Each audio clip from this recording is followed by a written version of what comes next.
Hello दोस्तों, नमस्कार, good morning. आपसे दोस्तों का फिर से हमारे 1 2 3 एजुकेशन ट्रेनिंग में आपका बहुत बहुत स्वागत है। दोस्तों, आज हमारी वीडियो का थंबनेल देखकर आप समझेंगे कि सर हमें आज क्या बताने वाले हैं। तो चलिए दोस्तों, देर ना करते मैं आपको सेशन की ओर बढ़ता हूं। जो दोस्तों मैं आज आपको बता दूं कि क्लास 9 का पार्ट 2 का पदार्थ का वर्गीकरण का लघुत्तरीय प्रश्न, इससे पहले वाले दोस्तों मैंने वीडियो बना करके डाल दिया हूँ अति लघुत्तरीय प्रश्न पार्ट 2 का, तो आप उसे भी जा करके जरूर देख लेंगे। और बाकी दोस्तों, अगर आप हमारे चैनल पर नए हैं तो आप हमारे चैनल को सब्सक्राइब कर लेंगे और ऑल नोटिफिकेशन दबा देंगे, जिससे हमारी सभी वीडियो का अपडेट आपको तुरंत मिल जाएगी। ठीक है, तो चलिए दोस्तों, देर न करते हैं मैं आपको क्वेश्चन आंसर की ओर बढ़ाता हूँ, तो आप लोग हमारे बातों को ध्यान से सुनेंगे। ठीक है, तो चलिए सबसे पहला नंबर क्वेश्चन जो आपका बोल रहा है कि निम्नलिखित पदार्थों को तत्व, यौगिक और मिश्रण में वर्गीकृत करें, है ना। यानी इसमें कौन तत्व है, कौन यौगिक है, कौन मिश्रण है, उसको क्या करना है, आपको अलग अलग करना है। तो सबसे पहले दोस्तों आपका ए में दिया है जस्ता, जो आपका तत्व है। क्या लिखेंगे, जस्ता जो है आपका तत्व है। समुद्र का जल जो है वो मिश्रण है। क्या है, मिश्रण। उसके बाद दोस्तों आपका सी में है सोडियम बाइकार्बोनेट, जो है वो यौगिक है। क्या है, यौगिक। उसके बाद है, इसको हम लोग बोलते हैं खाने वाला सोडा, है ना। सोडियम बाइकार्बोनेट NaHCO3 होता है इसका फॉर्मूला। उसके बाद दोस्तों आपका मिट्टी जो है, मिट्टी और मिश्रण है। क्या है, मिश्रण है। इसमें भी वायु होता है फंसा हुआ, है ना। वायु का कण होता है फंसा हुआ मिट्टी में, इसलिए मिश्रण है। साबुन भी क्या है, मिश्रण है। कोयला भी क्या है, मिश्रण है ना।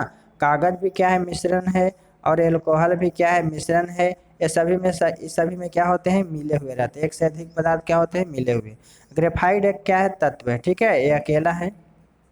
उसके बाद दोस्तों आपका सेकेंड नंबर क्वेश्चन जो है बोल रहा है कि निम्नलिखित में भौतिक और रासायनिक परिवर्तन की पहचान करें। ठीक है, तो चलिए पहचानते हैं कौन क्या है। सबसे पहले आपका दिया हुआ है कि एक बच्चे का विकास होना। जैसे कोई बच्चा विकास हो रहा है तो भौतिक परिवर्तन की रासायनिक परिवर्तन।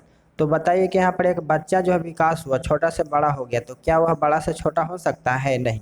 इसलिए हमारा क्या हो गया, यहाँ पर परिवर्तन हो गया, इसलिए रासायनिक परिवर्तन हो जाएगा। ठीक है, दूध का दही बनना, ये भी हमारा कौन सा परिवर्तन हो जाएगा, रासायनिक परिवर्तन। कैसे, अब हम दूध से दही बना दिए, दही से दूध बनेगा, नहीं बनेगा। कहने का मतलब अगर उसी अवस्था में नहीं आता है तो हमारा रासायनिक परिवर्तन होगा, और अगर वह उस अवस्था में आ जाता है तो हमारा भौतिक परिवर्तन होगा। जैसे देखिए मोम का पिघलना भौतिक परिवर्तन है। कौन सा परिवर्तन, भौतिक परिवर्तन।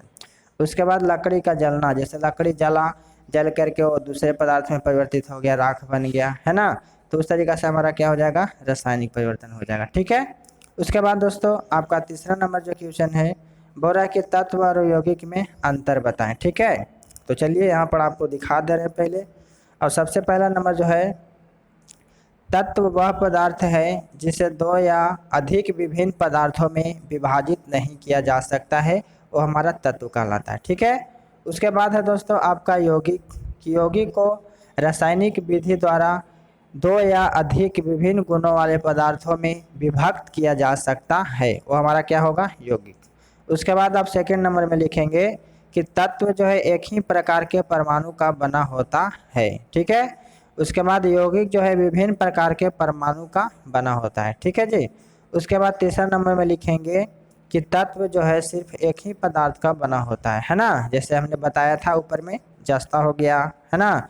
उसके बाद ग्रेफाइड हो गया, ये सब सभी के सभी क्या है, सिर्फ एक तत्व का बना है। उसके बाद दोस्तों आप यौगिक में लिखेंगे थर्ड में कि यौगिक जो है दो या अधिक विभिन्न पदार्थों से बना होता है। ठीक है, उसके बाद है दोस्तों आपका चौथा इसमें लिखिएगा, तीसरा का चौथा, कि तत्व का सूक्ष्मतम कण जो होता है परमाणु कहलाता है। ठीक है, उसके बाद लिखिएगा कि यौगिक का सूक्ष्मतम कण जो होता है, यौगिक का सूक्ष्मतम कण, है ना, क्या कहलाता है, अणु कहलाता है। उसके बाद दोस्तों आप पांचवा में लिख दीजिएगा जैसे करके कि हाइड्रोजन, ऑक्सीजन, है ना, लोहा, तांबा आदि, ये सभी के सभी क्या है, तत्व है। और यौगिक में लिख दीजिएगा जल, बालू, चीनी आदि, ये सभी के सभी क्या है जी, यौगिक है। ठीक है, इस तरीका से आप पांच को क्या करेंगे कि अंतर लिख देंगे। उसके बाद दोस्तों अब हम लोग चलेंगे आपका चौथा नंबर जो क्वेश्चन है, कह रहा है कि मिश्रण के किन्हीं दो गुणों को लिखें। ठीक है, तो मिश्रण के दो गुण निम्नलिखित हैं।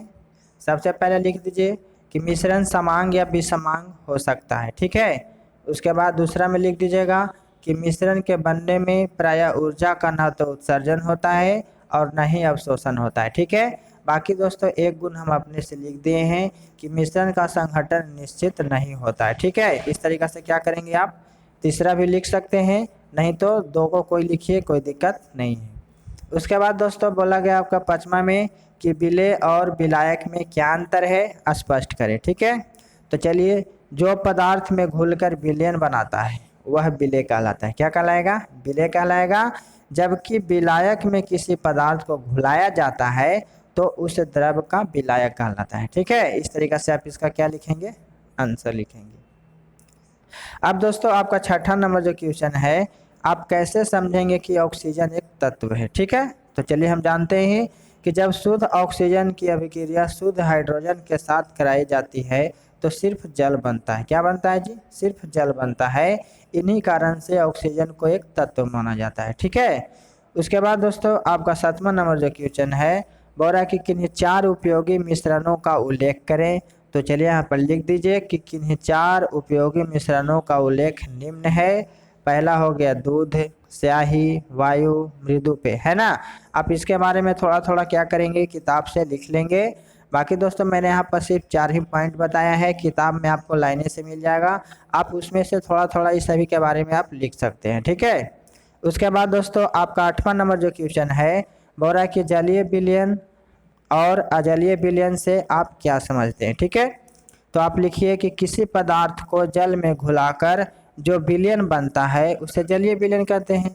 उदाहरण के लिए लिख दीजिए नमक, अमोनियम क्लोराइड और कॉपर सल्फेट जलीय विलयन है। ठीक है, उसके बाद अजलीय विलयन में लिख दीजिए कि जो जल में, है ना, जो जल के अतिरिक्त अन्य द्रवों में घुलकर विलयन बनाते हैं, ऐसे द्रवों को एल्कोहल, एसीटोन, कार्बन टेट्राक्लोराइड, है ना, और कार्बन डाइऑक्साइड ना, कार्बन डाइसल्फाइड मुख्य है। इन द्रवों में बने विलयन जो है अजलीय विलयन कहलाते हैं। तो आप इस तरीक़ा से क्या करेंगे, इसका आंसर लिखेंगे। ठीक है, उसके बाद दोस्तों आपका 9वां नंबर जो क्वेश्चन है, बोल रहा है कि वास्तविक विलयन के किन्हीं 2 विशेषताओं का उल्लेख करें। ठीक है, वास्तविक विलयन के 2 का उल्लेख बताना है। तो वास्तविक विलयन के किन्हीं 2 विशेषताएं जो है निम्न है। सबसे पहला कि इसका संघटन जो है समांग होता है। ठीक है, उसके बाद लिख दीजिए कि अछन्ना पत्र को आर पार क्या कर सकता है, आ जा सकता है। ठीक है, उसके बाद दोस्तों एक और लिख दिए कि इनमें कण जो है नहीं दिखाई देते हैं। ठीक है, आप लिखेंगे कि इसमें कण जो होता है क्या नहीं दिखाई देते हैं। उसके बाद दोस्तों आपका 10वां नंबर क्वेश्चन है कि असंतृप्त विलयन से क्या समझते हैं। ठीक है, तो चलिए इसका आंसर जानते हैं 10वां नंबर का।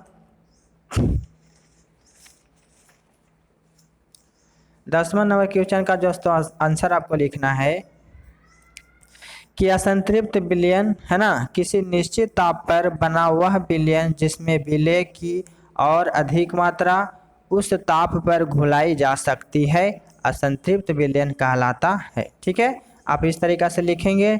उसके बाद दोस्तों उदाहरण में लिख देंगे कि एक बीकर में थोड़ा जल लें, उसमें चीनी की अल्प मात्रा डालकर कांच की छड़ से चलाएं। ठीक है, चीनी जल में घुलकर एक स्वच्छ एवं पारदर्शी विलयन बनाती है और इस विलयन में उस ताप पर और अधिक चीनी घुला सकती है, अतः यह विलयन जो है असंतृप्त विलयन है। ठीक है, उसके बाद दोस्तों आपका 11 नंबर क्वेश्चन है कि असंतृप्त विलयन और संतृप्त विलयन में क्या अंतर है। ठीक है, तो आप इसका अंतर लिखेंगे इस तरीक़ा से कि असंतृप्त विलयन जो है किसी निश्चित ताप पर बना वह विलयन जिसमें विलेय की और अधिक मात्रा उस ताप पर घुलाई जा सकती है, असंतृप्त विलयन कहलाता है।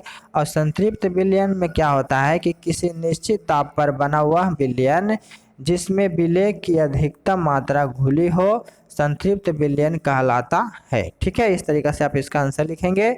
उसके बाद दोस्तों 12 नंबर है कि अति संतृप्त विलयन क्या है। ठीक है, तो इसका लिखेंगे कि वह संतृप्त विलयन जिसमें विलेय की मात्रा उस विलयन को संतृप्त करने के लिए आवश्यक विलेय की मात्रा से अधिक घुली हुई हो, तो उसी को बोलेंगे अति संतृप्त विलयन कहलाता है। ठीक है, तो आप इसका आंसर ऐसे लिखेंगे। उसके बाद दोस्तों आपका 13 नंबर क्वेश्चन है कि किसी पदार्थ की विलेयता की परिभाषा लिखें और विलेयता पर ताप और दाब का क्या प्रभाव पड़ता है। ठीक है, तो चलिए लिखते हैं कि एक निश्चित ताप और दाब पर 100 ग्राम विलायक में किसी विलेय की घुलने वाली अधिकतम मात्रा जो विलयन को संतृप्त कर दे, उस ताप और दाब पर उस विलेय की उस विलायक में विलेयता कहलाती है। ठीक है, इस तरीक़ा से लिख देंगे। उसके बाद दोस्तों आपको विलेयता पर दाब का प्रभाव लिखना है, तो लिखेंगे कि किसी द्रव में ठोस पदार्थ की विलेयता पर दाब का प्रभाव बहुत ही कम पड़ता है। उदाहरण के लिए दाब बढ़ने पर, है ना, जल में क्या होता है कि सोडियम क्लोराइड की विलेयता में क्या होता है, बहुत ही कम वृद्धि होती है, किंतु द्रव में किसी गैस की विलेयता पर दाब का बहुत अधिक प्रभाव पड़ता है। ठीक है, आप इस तरीक़े से क्या करेंगे, लिख लेंगे। उसके बाद दोस्तों आपका जो है 14 नंबर क्वेश्चन, इसमें थोड़ा सा और बचा हुआ है 13 का, जो यहाँ पर दिया गया है विलेयता पर ताप का प्रभाव। ठीक है, तो हमारा दाब का प्रभाव था, अब यहाँ पर ताप का प्रभाव। तो देखिए बोल रहा है कि सामान्यतः ताप बढ़ने पर किसी विलायक में ठोस पदार्थ की विलेयता बढ़ जाती है। उदाहरण के लिए बोल दीजिए, यदि कैमरे के ताप पर किसी संतृप्त विलयन का ताप बढ़ा दिया जाए तो उस विलयन में कुछ और अधिक विलय क्या हो सकता है, घुल सकता है। ठीक है, उसके बाद दोस्तों आपका 14 नंबर क्वेश्चन जो है बोल रहा है कि दो अलग अलग परख नली में से एक में नमक का जल में असंतृप्त विलयन और दूसरे में संतृप्त विलयन रखा गया, उनकी पहचान आप कैसे करेंगे। ठीक है, तो चलिए इसका पहचान इस तरीक़ा से करेंगे। यह जांच करने के लिए एक विलयन जो है संतृप्त है या असंतृप्त, इसके लिए उस विलयन में थोड़ा घुले पदार्थ, है ना, घुले पदार्थ डालकर कांच की छड़ से अच्छी तरह मिलाएं। यदि घुल जाता है तब विलयन असंतृप्त माना जाता है, अन्यथा संतृप्त, है ना। हो रहा है कि यदि घुल जाता है तब विलयन असंतृप्त माना जाता है, अन्यथा संतृप्त। ठीक है जी। उसके बाद है आपका 15 नंबर क्वेश्चन की कोलाइडी विलयन क्या है। तो दोस्तों आपको बता दें कि कोलाइडी विलयन की वह अवस्था जिसमें विलेय की कणों का आधार वास्तविक विलयन और निलंबन में उपस्थित कणों के आकार का मध्यवर्ती होता है। जैसे में लिख दीजिए, दूध हो गया, स्याही हो गया, रक्त हो गया, टूथपेस्ट हो गया, धूलकण, बादल, कुहासा, धुआं कोलाइड का क्या है, उदाहरण है। ठीक है, उसके बाद दोस्तों आपका लघुत्तरीय प्रश्न का लास्ट नंबर क्वेश्चन है 16। तो दोस्तों अभी तक ले आप हमारे चैनल को सब्सक्राइब नहीं किए हैं तो आप हमारे चैनल को सब्सक्राइब कर लेंगे और ऑल नोटिफिकेशन दबा देंगे और इस वीडियो को अपने दोस्तों के पास शेयर भी करेंगे। और दोस्तों आप एक प्यारा सा कमेंट जरूर करेंगे कि हाँ सर आपका वीडियो कैसा लगा, उसके बारे में आप ज़रूर बताएंगे। ठीक है, उसके बाद दोस्तों आपको 16 नंबर है कि निम्नलिखित में प्रत्येक का एक उदाहरण दें। तो दोस्तों आपको उदाहरण देना है, जैसे पायस है तो पायस हो गया, दूध होता है जल में परिक्षेपित, मक्खन है ना, बाल में लगाने वाला क्रीम, ये सभी के सभी क्या है, पायस। उसके बाद दोस्तों जेल जो है मक्खन है, पनीर है ना। उसके बाद एरोसोल में धुआं आता है, उसके बाद झाग में फोम आता है। तो आपको एक तालिका में ये वाला दिया गया होगा, आप वहाँ पर भी जा कर के देख सकते हैं।